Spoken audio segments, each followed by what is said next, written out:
안녕하세요. 여러분들의 주식 멘토 주식의 1% 정인호 인사드리겠습니다. 오늘 시간도 핵심만 쏙쏙 뽑아서 종목에 대한 내용 쉽게 전달 드리도록 하겠습니다. 오늘 같이 살펴볼 기업은 태성이 되겠습니다.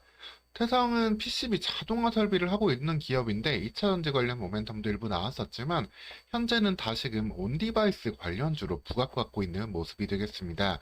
오늘 영상 이 부분 자세히 말씀드릴 건데요. 좋아요, 구독도 한번 눌러주시고 봐주시면 감사하겠습니다. 태성 본격적으로 시작하도록 하겠습니다. 태성에 대해서 포인트를 좀 말씀을 드리면은 이 PCB를 만드는 자동화 설비 관련해가지고 1위의 시장 지위, 1위 시장 지위 점유율을 갖고 있는 기업이 되겠습니다. 여기에 2차전 신규 사업까지 하고 있는데, 이 PCB 자동화 설비가 온디바이스 시대의 수요 증가에 따른 투자 증가를 한번 기대해 볼 수 있다라고 보시면 되겠습니다. 다만 그럼에도 불구하고 주가는 좀 일정 부분 이 성장성을 좀 많이 반영한 현재 수준이에요. 그렇기 때문에 좀 과도한 밸류에이션, 좀 고점에 대한 부담은 느껴야 되는 상황인데 어느 정도의 밸류에이션이 적당할지도 이 부분까지 말씀드리도록 하겠습니다. 태산 같은 경우에는 사실 올 한 해 동안 전체적으로 주가가 쭉 올라오던 한 해였습니다. 여름에도 계속해서 온디바이스 이야기가 살짝 나올 때마다 주가 상승이 나오기도 했고 11월 달에 온디바이스 관련주가 상당히 뜨거웠었잖아요. 뭐 칩셋 미디어라든가 리노 공업이라든가 이런 종목들 상당히 강세를 보였는데 그 뒤를 태성이 마지막에 12월 달에 턴을 넘겨받고 있다라고 보시면 되겠습니다. 여기에 대해서 조금 자세히 말씀을 드릴게요. 태성이 어떠한 일을 하고 있는지.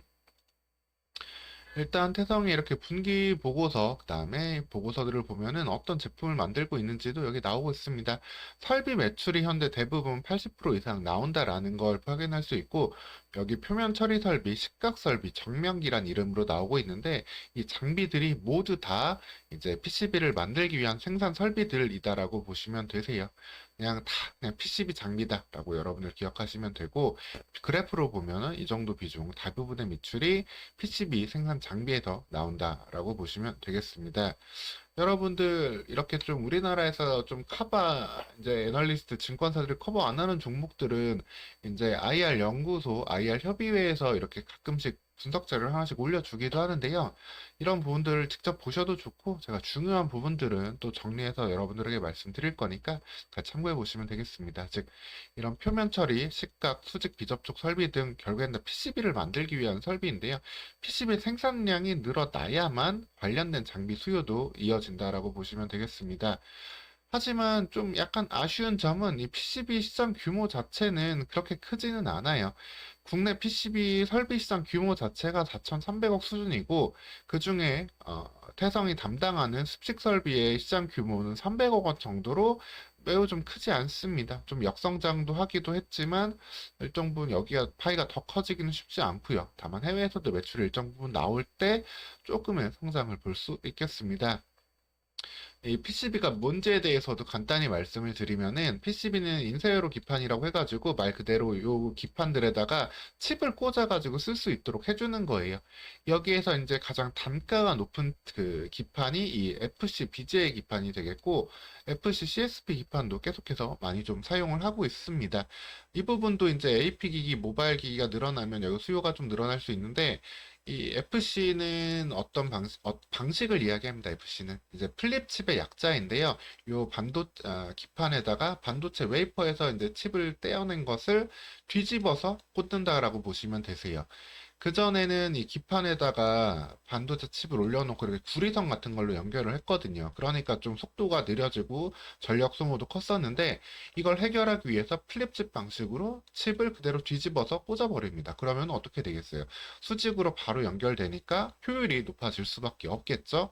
그런 상황 속에서 이제 CSP 같은 경우는 칩 스케일링 패키징이라고 해가지고 모바일 기기에 들어갈 수 있도록 반도체 칩 크기로 이제 기판을 만든다라고 보시면 되고 FC BGA 같은 경우에는 이제 서버에도 많이 들어간다고 보시면 되는데 널찍한 기판 볼 그레이어 어웨이의 기판에다가 다양하게 칩을 실장해가지고 붙여가지고 사용할 수 있게 해주는 고품질, 좀 더 고가의 기판이다라고 보시면 되겠습니다.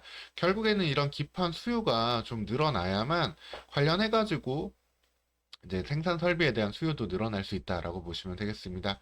다만 다행인 점은 이 PCB 수요가 지금 서버 단으로도 증가를 하는 걸 기대를 하고 있었지만 온 디바이스 시대에 더욱더 늘어날 걸 기대를 하고 있어요. 온디바이스 시대는 말 그대로 각종 뭐 스마트폰이라든가 각종 IoT 가전 기기들에도 그리고 다양한 뭐 노트북이라든가 모든 기기에 조금의 고성능의 반도체가 들어갈 수밖에 없잖아요. 그러다 보니까 이런 칩을 패키징을 해서 효율을 높이고자 하는 그런 수요 또한 늘어날 수밖에 없다. 그렇기 때문에 온디바이스로 이어진다라고 보시면 되겠습니다.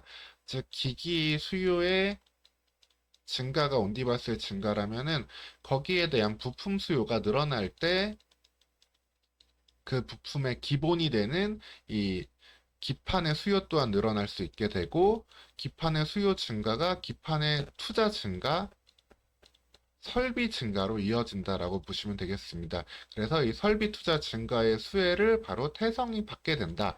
이렇게 여러분들은 이해를 하시면 되세요.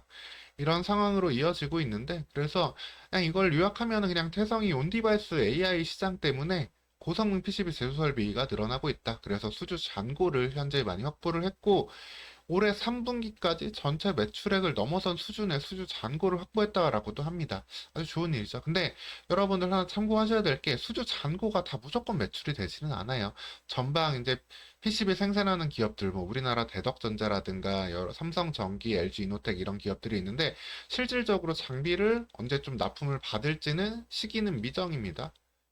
그렇기 때문에 이 수주 잔고가 어느 시기에 매출로 전환될 수 있을지 2024년 중에 뭐 나눠서 들어가게 될 수 있다고 보다 하더라도 즉 한 번에 매출이 다 들어오는 건 아니기 때문에 과도한 밸류에이션은 좀 주의가 필요하겠습니다.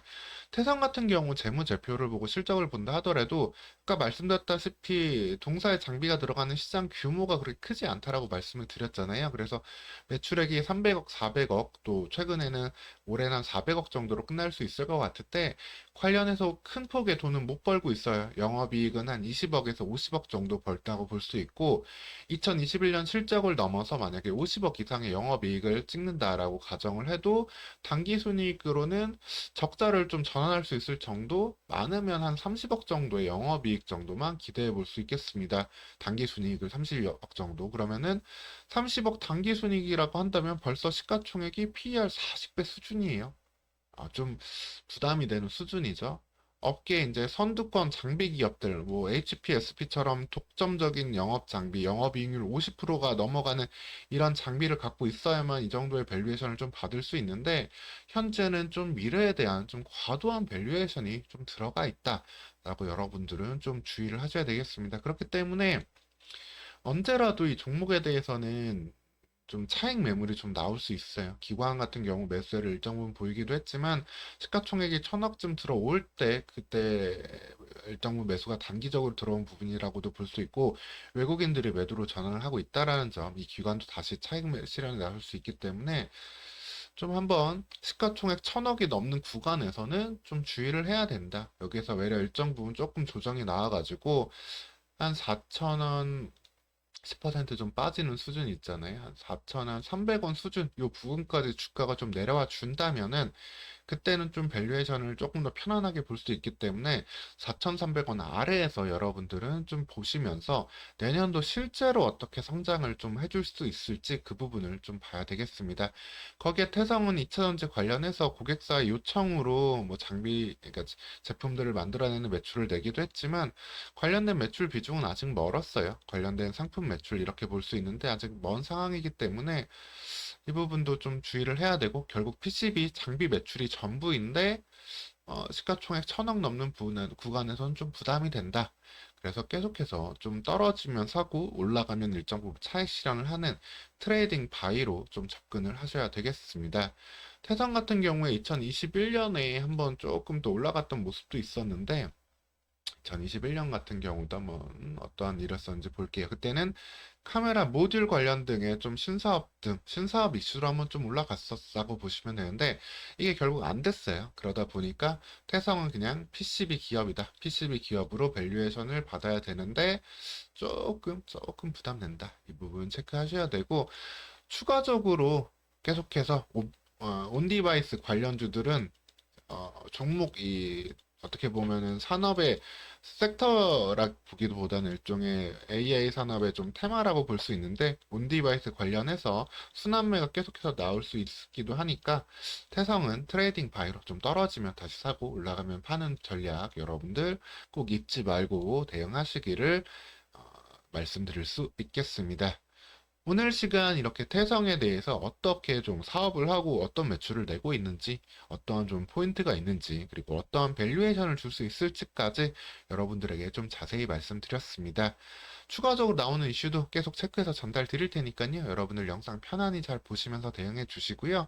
영상 잘 보셨으면 좋아요, 구독도 한 번씩 부탁드리도록 하겠습니다. 다음 영상에서 또 찾아뵙도록 하겠습니다. 감사합니다.